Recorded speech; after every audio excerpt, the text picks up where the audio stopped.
Okay, everybody, welcome back to Family Wellness class. Okay, well, we're so happy to have you. Okay, I just want to. So, Rachel, I need you. Your eyes. Okay, so we're going to talk about listening. We're going to talk about cooperating. We're going to talk about speaking up. Okay, Caitlin. Okay, so I'm going to choose someone. We're going to do an interview. Teacher.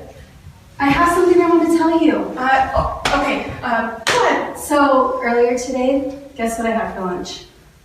What did you have for lunch? Really quick. I had pizza. It was so good. I love pizza. But you know what we're going to do? We're going to do our interview really quick. So we're going to pretend that Sam, we're going to do it. We're going to pretend that we are, in a news situation. I'm going to be the reporter. Okay, so I'm going to pick someone. Okay, Maylin. What's your name? Maylin. Okay, great. And Maylin, what do you like to do for fun? I like to run. Can I show you? Ready? Let's sit. Okay. Okay, let's go ahead and let's sit down. Okay, we can need you to sit down. Oh my goodness. Okay. What do you like to do for fun? Good, of course. Okay, I like to play with my toys. But what about what do you do well?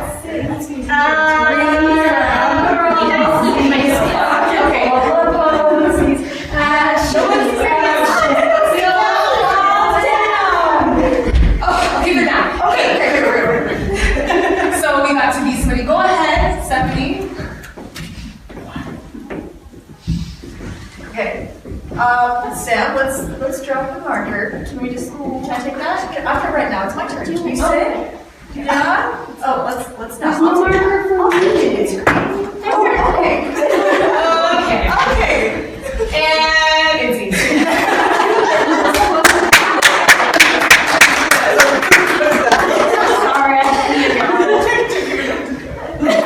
Thank you, role players. You are excused to walk back to your seats with your shoes. Hold your arms, shoes on. And also really hard. So let's talk about what just happened. Give me some feedback about what you saw, what you observed, what were the biggest major issues that you saw, what was lacking, I guess. Those are some of the things I want you to think about. Yeah, Lisa. Pure chaos. Pure chaos. And why was it chaotic? Like what specifically, because Stephanie and I were the coaches, what things were lacking on our part that made that chaotic? Yeah, Mackenzie. You just kept letting things go, like, oh, it's fine, they don't have to listen to this part, or they don't need to listen to others. Totally. Yep. Structure, setting that up for success. Yeah. What, and going more depth, like what about the structure would have helped that? Like, depending on, like, if this was the first class, you'd want to go over kind of rules and expectations, finding things out, letting them know what their behavior that was acceptable, what was not. Absolutely. What else? Yeah, So Stephanie. something that I was trying to do that hopefully you guys got with my terrible acting. I was trying to be really passive because I think it's really hard to try to be a good teacher and have good class management when your co-teacher is not helping you as much. So I tried to be very bathroom assistant. Yeah, that makes sense. I felt that. which would be an issue, right? Like if your co-teacher is not being, because I feel like you have the one person, right? Especially when you're doing that dance, the person who is, at the time, I was the one who was taking the lead of the material, and so it would have been helpful had Stephanie been able to have some type of some type of reward system, right? And was kind of helping to manage. And then when we would have kind of switched that dynamic, it would have been vice versa. I would have been the one kind of helping to manage. Anything else that comes to mind? Things that you're like, this was specifically missing or terrible? We made it terrible on purpose, but very obvious.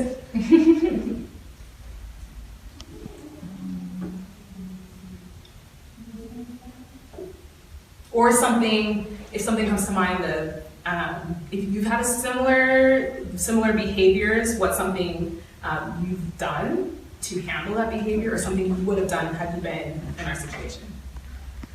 You're gonna, Yeah, just, you gave attention to every single one of the behaviors. A lot of times it's not everyone at once. So in this situation, it was everyone at once. But if one kid actually was doing a lot of those behaviors, sometimes it helps if you actually don't give them the attention that they're seeking for the behavior they're doing. And you wait until you can either do what's called proximity praise others around them, or wait till they are doing something that you like, even if it's just sitting in their seat, and give them the attention for the positive behavior. Yeah, that's a good point. I didn't even think of that when I was up there, but I think it's who? Yeah, you threw your shoes on, and so You started it off.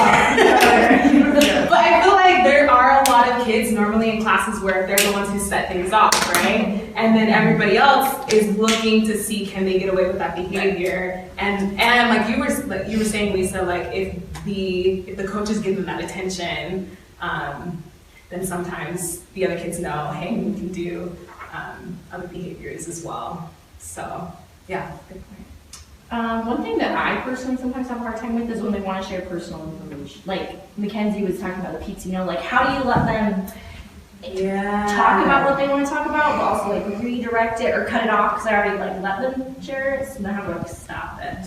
For sure. That's a hard one.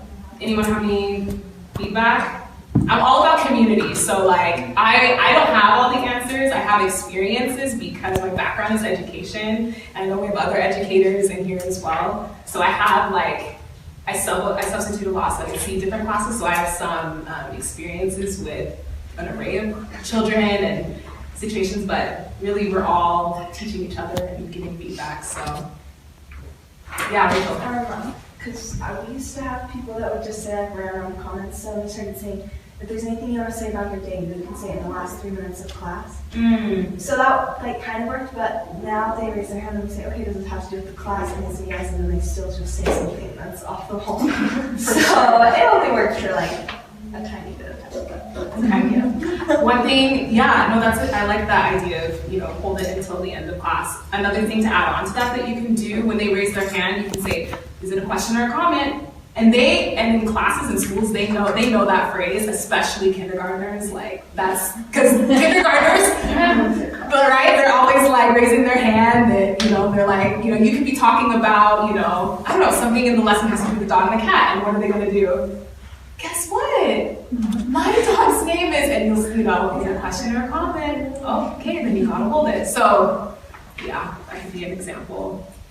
Any other thoughts of what you observed during our role play? Yeah. I'm going back to when I say something that has nothing to do with anything. I've seen a few coaches that will be like, okay, well tell me how that relates to what we're talking about. And then they're like, they don't have anything, and it kind of stops the rest of them. So they're like, oh, they're gonna ask me that same thing. Yeah, I like that. So you're kind of using that child as an example of you're not let's say you're not being harsh with them. You're not saying you shouldn't have made that comment, but you're just using them as an example of if you are to make a comment that's not on topic, then this is the response I'm going to give you. Yeah, that's a great way to think of that. Okay. Yeah, let's jump in with some of the feedback that y'all were discussing about our role play. I think that we already kind of started touching on some strategies that we could have used in our role play, and then also hopefully that will be helpful for you and in your classes, and also for leaders as you're debriefing and training. You'll know some things to look out for as you go around the classes. So I wanted to specifically point out my top 5 things, and I put those in bold in the handout that you have. And Stephanie, if you want to come and just list these for the video's sake, that would be great. Okay, so my first go-to is to set guidelines and expectations. and to review those every single class. And sometimes I notice that as teachers, educators, coaches, we can sometimes get lax and or maybe we forget about what our expectations. But I would say, particularly in this situation, because you're only seeing these children and your families once a week, it's really important to reestablish that because they need to know exactly what's expected in your classroom. So, and I like to have those visually posted. If you notice, I have some guidelines up here, but I didn't go over them in the class. And I think, Lisa, you had mentioned the structure of it. If we had gone over that, it would have been more successful because the kids would have known, hey, this is what we do expect. And then along with that, we'll talk about consequences as well. But okay, and then the next one that I have is positive reinforcement. So having some type of reward system, and again, you can post that if you feel that it's necessary and that your class needs that. A lot of these guidelines, strategies, they're suggestions, and so if they help your class, that's awesome, and you can take whatever you can that you feel is going to help. But if there's things that you're like, no, this doesn't really apply, then that's okay. Just as you see your class needs. You've been with them. This is the third week, I think, except for those at AF, it's going to be the 4th week. So by now, you have a good idea of what's needed and how to adjust. Okay. Some of the positive reinforcement ideas that I've seen have been drawer numbers. So, and this is with prizes based on like a number of tickets. So like, for instance, if you have a drawer with, a box with 5 drawers, let's say, then in drawer number 1, you would have like a label that says 1, and then down 2, 3, 4, 5, right? And if they get 1 ticket, they get to draw from the box, or from the drawer that has number 1, right? Or etc., number 2, number 3, and then maybe as the numbers increase, the prizes, right, get even more awesome, so that they have that incentive of wanting to earn that. Sticker economy, that's another thing that I've heard of. Oh yeah, Sam. Sorry, going back to the prizes. Yeah. If you guys do want to do that, we do have them in our side boxes. We have prizes to give. Absolutely. Yep. Yeah. I think there's a ton of different tools and different rewards that we can provide you with. So if there's ever you're like, I need to switch something up, the side box, I'm glad you said that. It's a great resource. Sticker economy, that's where you can give out, you can set like a scale of how many stickers would equal a certain prize, right? So maybe 1 sticker equals a piece of candy, 2 stickers equals a toy, or something like that. So you can do that and hand out stickers as the kids, if you see great behavior, you can give those to them. The one thing that I will say, if you're giving things out, you have to be careful in terms of the kids playing with those things, because then that reward becomes a toy. So just being careful of that. Let's say, I don't know, if you did stickers, then if they put it on them, then you have to say, okay, it stays on you or you lose it. And that's just how it is. Or you could have like a note card or something with each child's name on it, and you are the one, you and the co-coach, just give the sticker, if that makes sense, like put the sticker on the note card. You could have it like at the front so it's visual, so they see, oh hey, they're giving me the reward for that behavior. Money economy, that'd be the same idea as like the stickers, except I've seen this in classrooms where you can buy fake money, or I love that, buying money, anyways. Or you can just create it yourself. Like I've seen teachers just make it like literally on a piece of paper and then Xerox it and ready to go. So, and you give out money based on the behaviors you see. Tickets, I brought some tickets. You can use those. I've actually seen that. I was at Lake Ridge in one of the classes. I saw them using tickets, the coaches, so that was really awesome. They're giving that to the kids for prizes. And if you don't want to spend money, because I'm always about a budget, right? Then you could, I've seen things like royalties, so making like a crown for the child to wear. So, you have the crown at the front, let's say, and this could be something you buy from like the dollar store. You could make one. kids love anything, right? So they're not gonna judge it. But you could have that as an incentive. Hey, boys and girls, whichever of my boys is doing a really great job, they're gonna be able to earn the crown. And then you look for that person. And you can take it away and say, okay, I see someone else is doing a really good job. Now it's their turn for the crown. So that would be something that's really good for like a younger class. So you always have to, adjust things depending on the age group. Let's see. Oh, another no spending would be like choose where to sit. You can always seating is a huge thing. Have you guys seen that? Like with your classes, like the seating makes the biggest difference. And don't be afraid because I think when I was observing the first week, I think also it's just first week type of, you're trying to feel things out. But I saw teachers, I think they were afraid to, or I saw coaches that were afraid, I think, to move kids, because you don't want to be mean and you don't want to, but changing, if you have an issue with a child, changing their seating position will make the biggest difference in the world. Have any of you tried that, or I don't know. We just made a rule that siblings couldn't sit by each other. Oh, yeah. So that was helpful. For sure, with the sibling issue. Let me see. Brain breaks, that's another one. If you're, especially for like the younger kids, if you are feeling that they're getting really antsy, or they're just, like in the example where, we started teaching and they were like all over the place. If we had been teaching, let's say for 10 minutes already, like we know that kids, do you guys know what the average attention span is for kids? I don't know. I actually don't remember, so I'm really wondering about that. It's not very long. I think it's like 2-3 minutes, I think. No, yeah, I think it's like 3. Okay. Especially for like 5-6 year olds. like 7. Yeah, and adults are adults is 7. only 7. So if adults are 7, then you know that it's super short. So transitions are everything. So if you feel like, hey, they're throwing their shoes, like, tumbling around each other, we need a break. And you could do, okay, remember, we're gonna do 5 jumping jacks, ready, go. And they'll love that. Like, they'll be so engaged with that. You could do mindful movement and do some yoga. They would love that too. You just have to watch for the ones that are gonna be like trying to kick their neighbor or something, but. So it's 3 to 5 minutes. 3 to 5. Thanks, Mackenzie. Okay.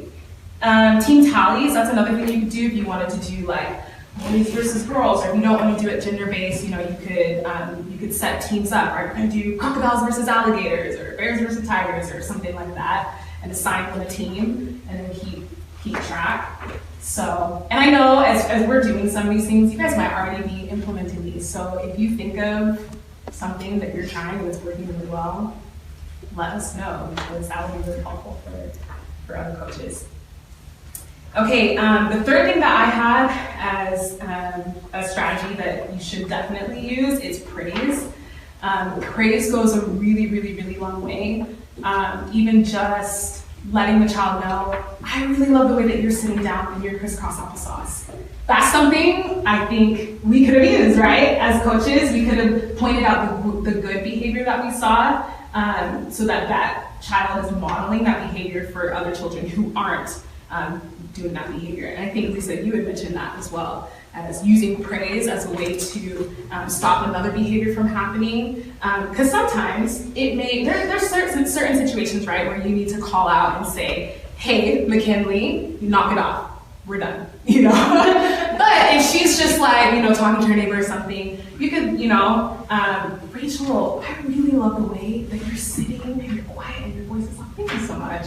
And then McKinley, she's gonna see that, she's gonna be like, hey, she just got praise, and then she'll model that behavior. Most of the times.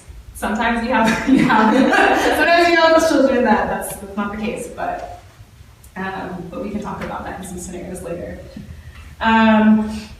Any examples of when you use praise in your classes and seeing how that's worked to your benefit?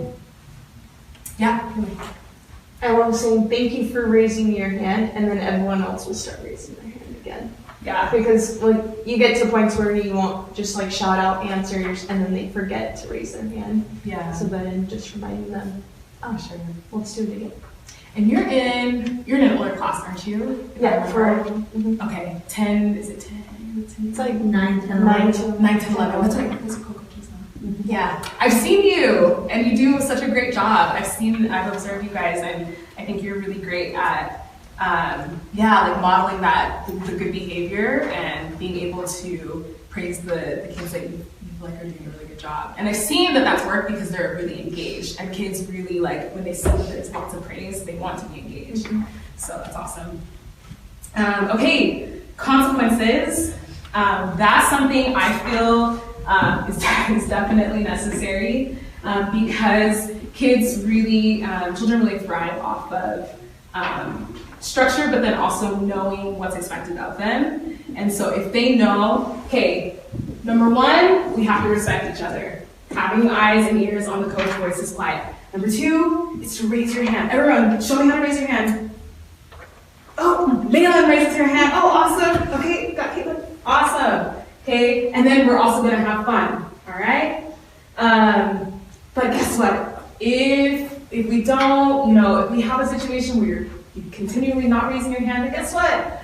First time, it's gonna be a reminder. I'll remind you. The second time, okay, I'll give you a warning. And then the third time, we have a rethink corner, and it's over there. It's not a punishment, but it just means you just got to think through what just happened, so that you can come back and you can do a better job. And I think you'll be able to do a better job if you go to the rethink corner. Number 4 would be to talk to your parents, but I doubt we're gonna have to talk to parents. So, who thinks that they can do a really great job and follow our class guidelines? Give me a thumbs up if you're gonna do it. Awesome. Okay, so that could be like a super simple example of going through that and just encouraging the kids. And then after that, you gotta go through the rewards. Okay, if you're always raising your hand, you're having fun, hey, you're gonna get 1 to 3 tickets. So I'm already looking for this, and you can give out tickets accordingly. Obviously, depending on the age range, right? If I'm teaching like 10 to 12-year-olds, I'm not gonna say, everybody raise their hand, So, and you know that if you're teaching an older class, you know how to engage with them. I want to use McKinley at least as an example. Since you're teaching older kids, how's a way that you would engage with them as you're encouraging maybe prizes or maybe consequences? Let's go there. If you're gonna go over like guidelines and consequences. Last week we had one of the kids that has a sibling in there, and he was sitting next to his brother and just kept like taunting him. You could tell that he was just trying to get a reaction out of him. Mm-hmm. And I just finally went over and knelt down in front of him quietly while McKinley kept teaching everyone else and just had an honest conversation, like brief, but right. Hey, I know that this is stuff that you guys may do at home. Is that something that you can just not do while you're here at least? And he's like, yeah, cool. And it's awesome. Stopped. And another kid where I had to like literally, I called him, finally just called him up because we had tried to redirect and try the other stuff. We just kept on going, and he's part of my family, so I felt like I had built a better rapport with them. Okay. And so I felt like I could be a little more, okay, it's time to be done with horsing around. That's awesome. So, and his behavior changed as well. That's great. Yeah, thanks for sharing. Because I think one thing I love that you said is that you had already established that relationship, so you knew what was going to work, and you'd also seen, okay, hey, like redirecting, it's not changing the behavior. So then you took that step to have that conversation. So that's awesome. And the fact that you're not embarrassing that child, you're not calling them just out. keep it so, and that's like the biggest thing is that it just needs to be short, brief, to the point. To the point. And I love that you said that because something that I find like when I'm teaching is that if you do address something with the child, like let's say taking Lisa's example, if you were to kneel down, and say, hey, I need you to stop, and luckily, like in that case, like that's what he needed, and it stopped the behavior. But what if they were to say, no, I'm not gonna listen to you? What would you do? It is.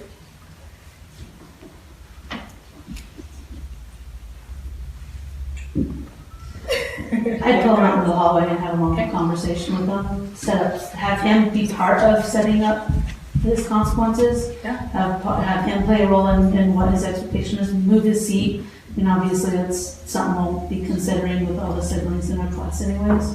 But just kind of have him be part of setting up what his looks like. I mean, you could take this but individualize it. But individualize it. Okay. Yeah, that's awesome. Because sometimes what you've set for the whole class isn't going to work with that child. And so you as the coach have to be, you have to recognize, okay, this isn't going to work, so then we individualize it. No, and frequently when you have a kid that does something like that, it's because they're doing it for the reaction they get from the other kids. And if they're not getting that from you, they're going to try and up the ante with the reaction they get from those around them instead. And so removing him from that so he doesn't feel like he's having to show off, then a lot of times they're willing to take a step back and just kind of reassess. That's awesome. Thank you. McKinley, what were you going to say? I can't remember exactly from what she was saying what I was going to say to it, but I have another idea. Yeah, please. So one of our class rules is to have fun as well. Yeah. And just like simply explaining like, okay, like if you're not following the rules, you're not going to have fun. So that could involve like the consequence of not being able to do an activity. That's in the curriculum. So that's just an idea that I just had because they really like to do the activities of the class, and they really like to be like if there's a middle person or a person that's in charge, like they love to be that person. So if we told them, oh, I'm sorry, like because of this you can't do this, that's the consequence, so you won't be able to have fun. I love For that. this brief amount of time, if you change your behavior, absolutely we can review it. I like that. That's really great. Because then you're using it as an incentive rather than a punishment, right? Which is nice, because that's that sense of positive reinforcement, right? You're not using a negative to get them to do something, you're using that positive to get them to do what you want. Right? It's kind of like we ask for what we want, right? And then we get what we want. No. So, okay. Awesome. One thing I was going to add too is that when you do give those directives, it is something that, you know, if you're having a conversation with a child or even if it's, you're saying, hey, you know, let's say you're up in front of the class and the child is moving around, you say, okay, you need to stop moving around. Let's have your arms, you know, folded, legs crossed or whatever. Giving that directive and then moving on. Like not, because sometimes the tendency is to engage until they like follow with the behavior, and so you're like standing there like waiting and like watching. But oftentimes they need that sense of, hey, she expects me to do this rather than, oh, I get to engage and I get to either argue or I get to manipulate, you know, that sort of thing. Go. Okay, so awesome. So we talked about consequences. The last thing for me that was one of the top 5 was just following through every time. So if you set this up, right, you set up your guidelines, you don't, they will take advantage of that. And that says to them, they are a coach that I can press their buttons because guess what? That one time that I did this, they didn't follow through, they let it go. So, and I know I was talking with one coach and we were talking about how she felt really like strict, you know, and I was like, be firm, especially like that first, you know, for this training, on the video who watch this in the future, that first week, being firm because that sets the precedent for how the rest of your experience will go usually, so. Okay, some of the other ones I had on here were letting students establish their guidelines and expectations. You can do that with them, like that first week, which most of you have already done. So you can establish and honor your boundaries. So what I mean by that is that there's some things that you as a coach should tolerate, and then there's other things that you don't have to tolerate. And that would be extreme behaviors that either a regional coordinator can, you know, come into that class if you need to radio them, or the SEC can come, SEC, right? Yep, can come and take care of that. There was a situation where a child did have extreme behavior that I heard of, and that was even one where they were doing something that was to the point where it was unsafe. And if something like that were to happen, we can get their parents, because that's not something that you have to continue to put up with. So knowing your boundaries is really good with that.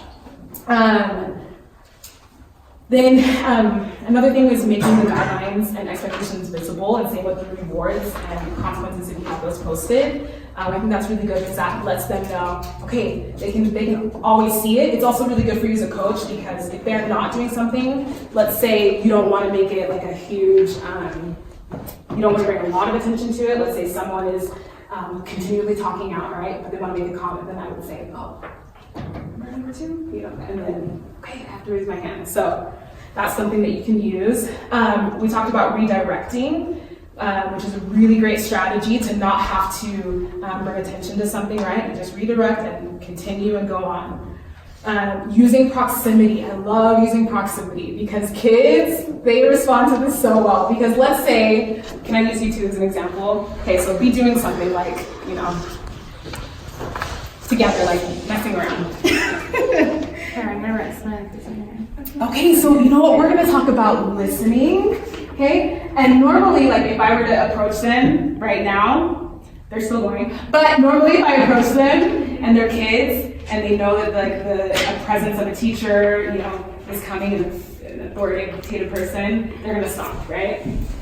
So, and if they didn't, then you could implement your other strategies. Brain breaks, we talked about that. Use those because that's really good when you need to have a transition.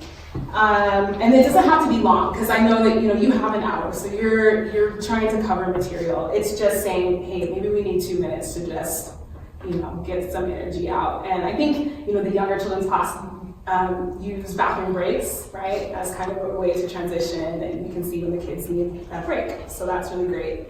Assign seating. Change up the seats. If 2 kids are not doing well together, switch them. Just do it immediately. It doesn't even have to be like you never, as a teacher, as a coach, you don't have to ask them. You can tell them, hey, you 2 need to switch.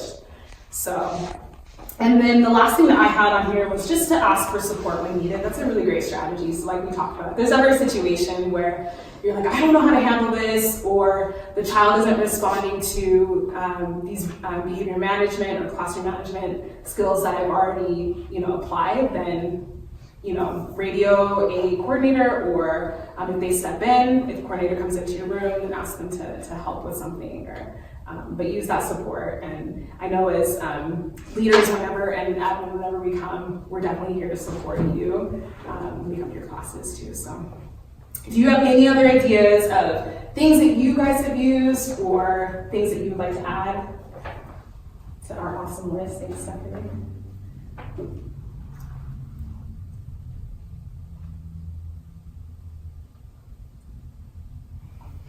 Nothing at all? Okay.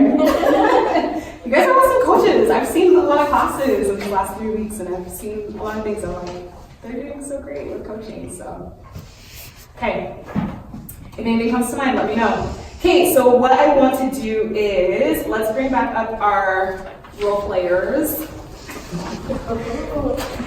And this time, okay, we're going to implement, because I do want to model what it's going to be like to implement these strategies. So Stephanie and I are going to model that. Sorry.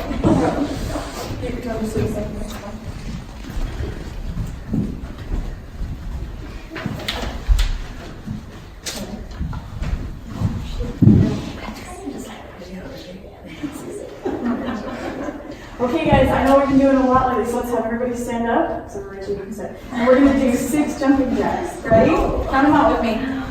Ready? 1, 2, count down 3, 4, 5, 6. Count down and go. I don't want to sit down. I want to sit down. You know what? I love the way Rachel is sitting down. So awesome.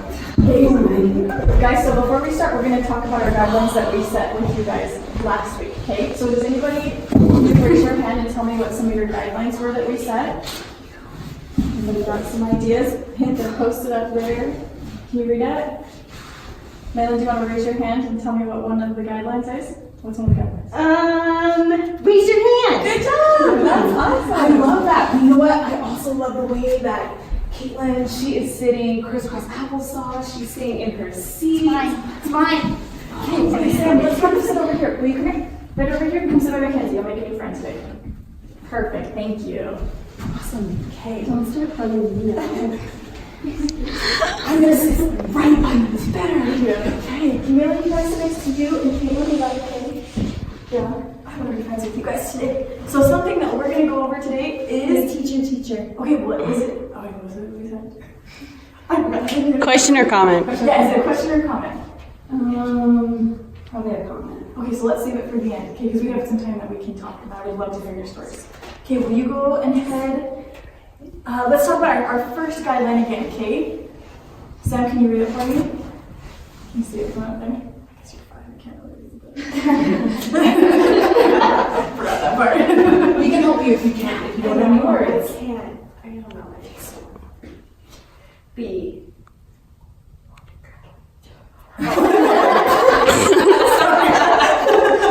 Respect you, Sam.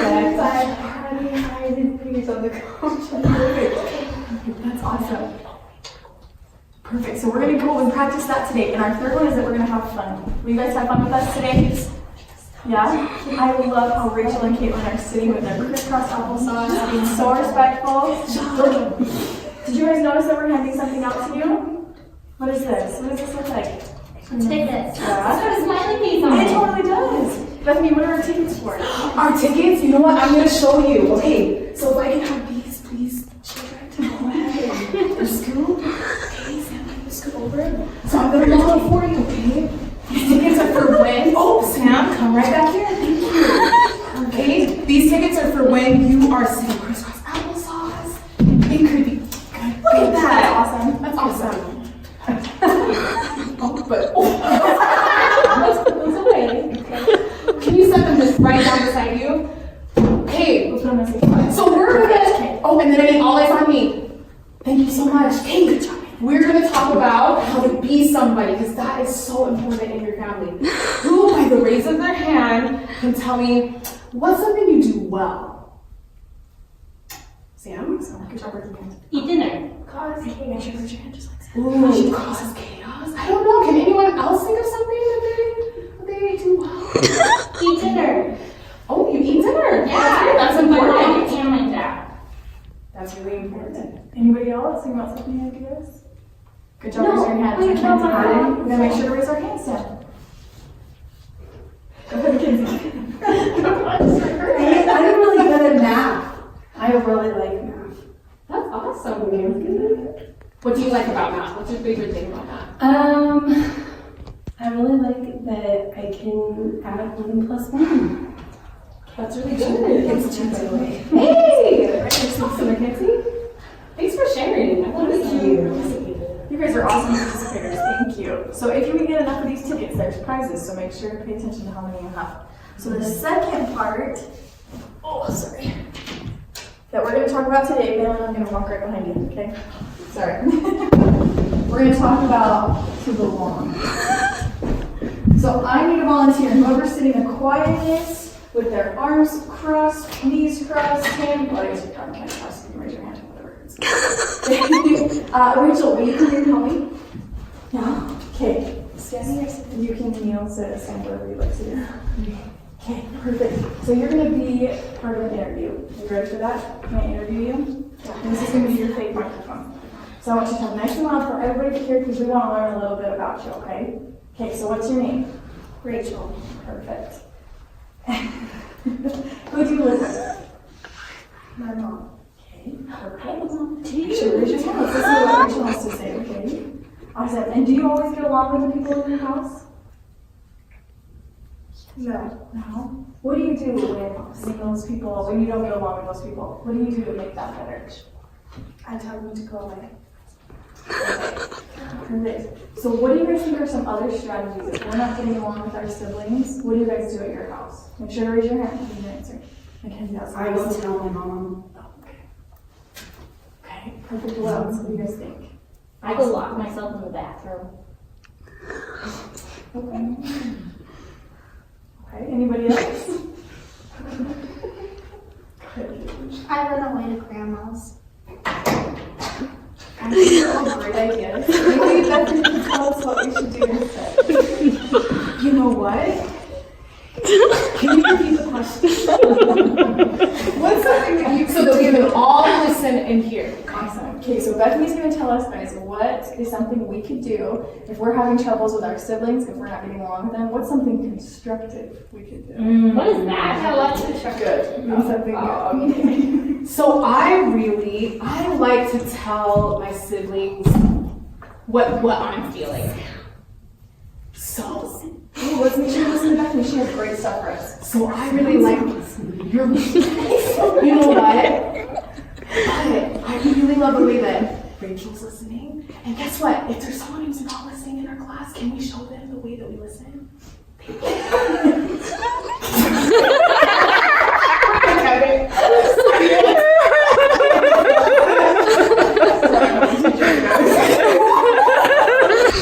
So feedback. Oh man.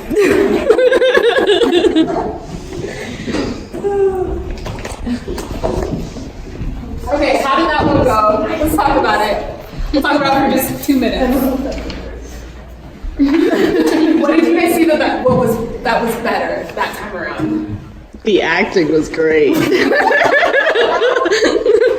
That should all be that. I mean, it's better when the coaches are on the floor, like on the level of the kids. Like it's not so much of a superiority thing where the kid is looking up at the teacher and they're looking down at the kids. You're on their levels, it's easier to talk with them and be with them and move around as needed, like learning how to interject with different kids. Like For sure. it's just easier to do that. Yeah, I agree. I felt like you guys gave us some challenges. Wow. I hope that teaching in your guys' class is not as challenging. But it was really good. I'm glad that they gave us that challenge to show. I noticed that because we were sitting on the ground, I don't know if you felt like this too, Stephanie, but it was easier almost to kind of have it structured in the way that we wanted to, or to have the lesson go in the flow, because I noticed, okay, if who's an example? I think it was Sam, when you went and sat by Mackenzie, and I was like, so then when I went and sat in between you, so I feel like it's easier to be able to kind of use yourself as a blockade.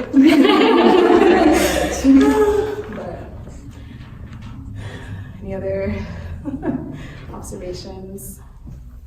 I think you guys did great. Sorry. No, go ahead. Like I was trying to make it difficult, and there was times where I was definitely doing things for attention I didn't get in, so I just stopped. Okay. So we were focusing less on on your behaviors. You got a little bit more sterner at the end, and I was like, oh, okay.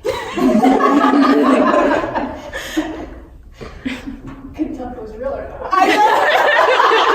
I think I can sense that because I whispered in your ear you need to pay attention. Thank you for sitting quiet. And she was like,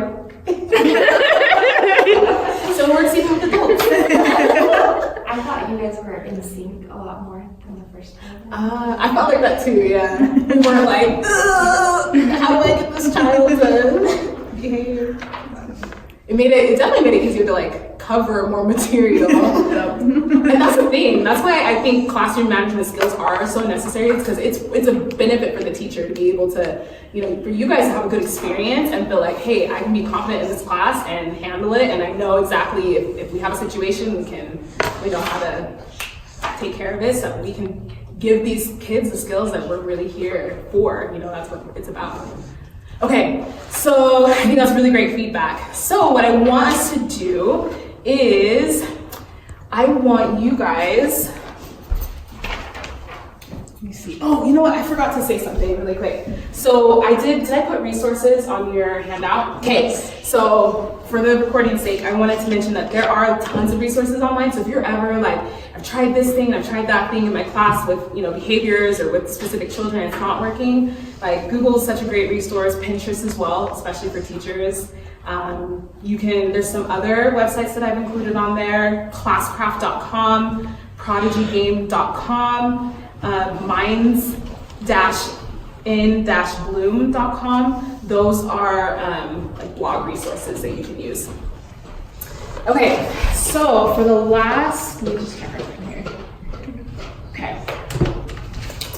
I want us to practice some scenarios. That's what I'm thinking, because think when it comes to teaching and using skills, it's always really good to just get some practice in yourself to do it, because it's one thing to watch, but then to actually do it. So I want to do, I think, let me see, how many, 2, 3, 4, 5, 6, 7 of us. I can set out if you want to do 2 groups of, or 3 groups of 2. We can do, let's do 2 groups, let's do 2. And then we can both be a part of it. 1, 2. Okay, cool. So let's do you, I'm like, how do we do this? Okay, let's do us 4 as a group, and then I can do you 3 as a group. And I'm gonna give you a scenario, and why don't we, I just want you to come up with like a one, it doesn't have to be as long as ours. I think we were probably at like 3 or 4 minutes with our role play. So it could be 1 to 2 minute role play. I'm gonna give you a scenario, and you're gonna huddle. You can stay in here, go to a corner, or go outside, that's fine, to plan like what you wanna do for your role play. And it'll have a scenario, just decide together how you want to handle the situation using the classroom management strategies that we talked about. So I'm gonna give you guys. Am I stopping this? Yes. Okay, so we're going to be talking about listening. So what words do we use when we listen? I don't know what words you use, but I like to tell my mom just to stop, or my friends, if they're telling me something that I like don't want to listen to or I do want to listen to, I just like say stuff, you know? Okay, we're going to listen to what Fred has to say. Thank you for your comment. Alright, Fred. What do you do when you listen? You know what I really want right now? Hey, this is your reminder. A cookie. This is your reminder, okay? Remember our rules. Next is a warning. So Great job, Fred. what word do we use when we speak? Does anyone remember? Speak up. Do we use hello? Like, get progressively louder. Hey, Hello? Sarah was talking. Hello? Are you listening to me? Remember our rules. This is your warning, because Sarah was talking and it wasn't your turn, okay? Okay, that's Things that went really well that you saw strategies about it that they implemented. I like the use of Fred. Fred was a really good buffer. So severe. I know. It was good how they used the consequences. Yeah. They kind of pointed to it. Remember, these are consequences, and this is where you are. For sure. Yeah. I liked how you guys were bouncing between each other. I felt like you were finishing each other's sentences, which was cool. So that was good. Total practice. Yeah. Good job. The coach stance. Yeah, I like that too, how you referred back, because then it's like for them, okay, you are accountable because, especially like if you had created this together, you're accountable because you helped to make this consequence, right? Or to establish this guideline, so. Anything else? Okay, you guys are really good. I love that. Way to keep it cool, because I noticed like Caitlin's character, the child situation that you were playing. It would be, I think it can be difficult as a coach or educator when that child keeps it up, the behavior. So you guys kept your cool, you're patient, and so that's always really important too, because I think. When kids can see that, you're bothering them, then they know like, okay, hey, we can push these buttons. So that was really great too. Okay, awesome. Anything else that you guys think, is there anything you would have added to that, or that you can think of? Maybe adding like more praise with the other people around that were being quiet. Okay. If there were other people. If there were They were fake. That's a good idea. I think you did that though with Fred, so he was kind of the praise child, so that's great. Fred did good. Okay, awesome. Yay, good job, you guys. Okay, we'll go.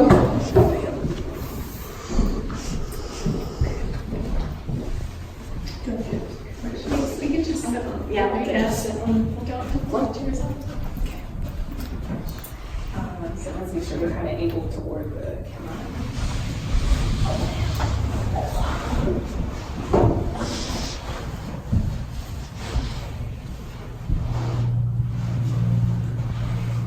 All right, thank you guys for sitting so well. Are you able to sit like this, like the rest of your friends? Yes. Wow, thank you.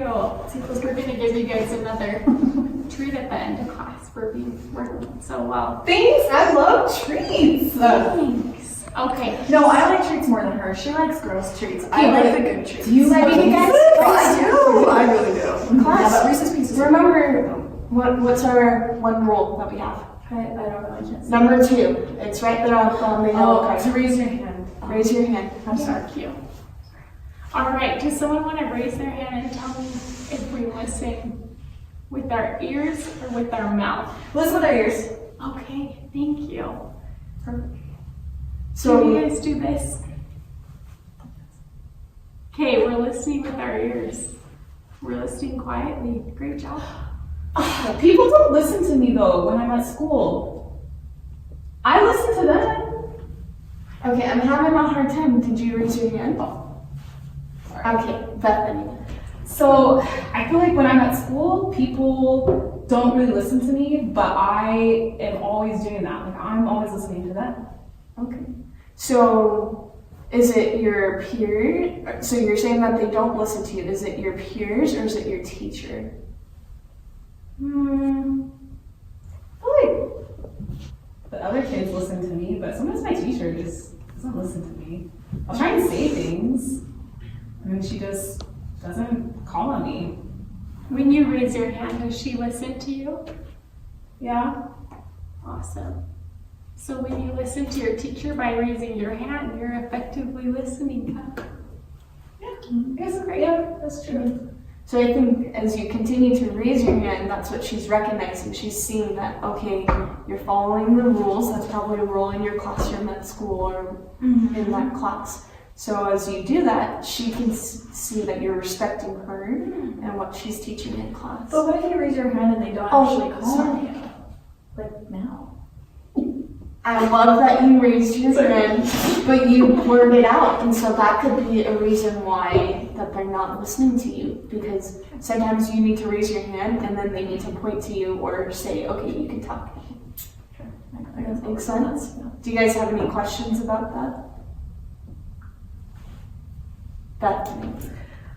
If we do a really good job raising our hand, could we get a prize for that? Absolutely, that's a part of the reward system. You're following the rules and then you get rewarded for that. So yes, so you can have a prize.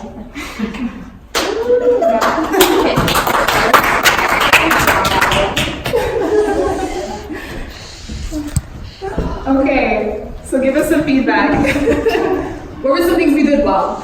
Just with like redirection, like they made your comment that maybe didn't quite relate to the lesson about not listening to us.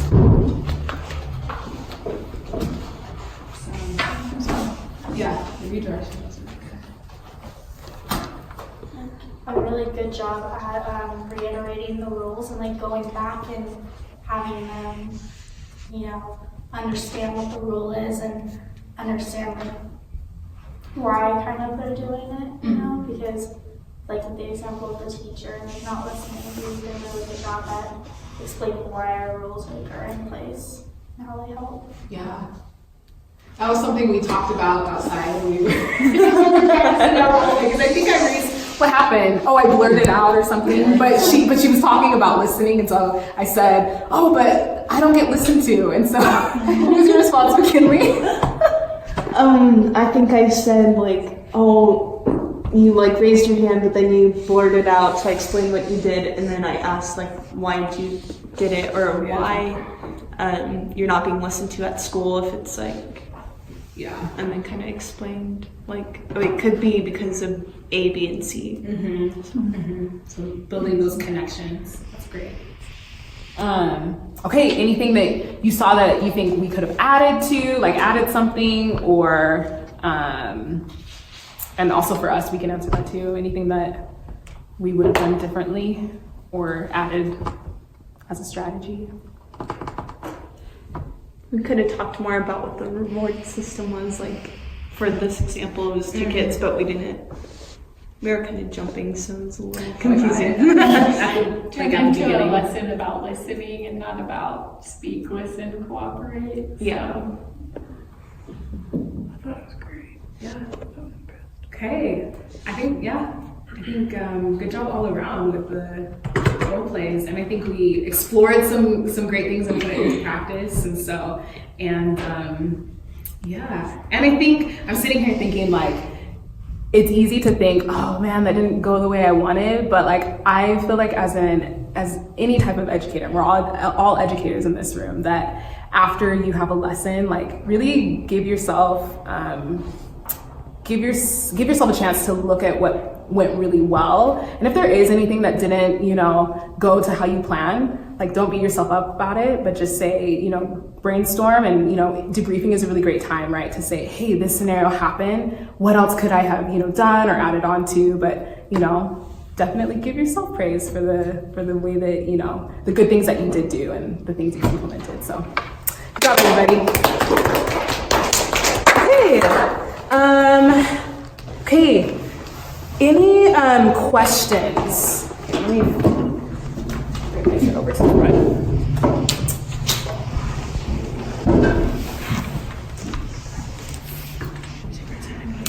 Okay, yeah. We're getting close on time, so do you have any questions or other scenarios that you want to bring up that we can discuss of how to handle? What about a child who has ADHD? What y'all think? And can you give us like an example of a situation? I can give you an example. Oh, right. Well, when we were like the first week, we were trying to go like through our lesson and stuff.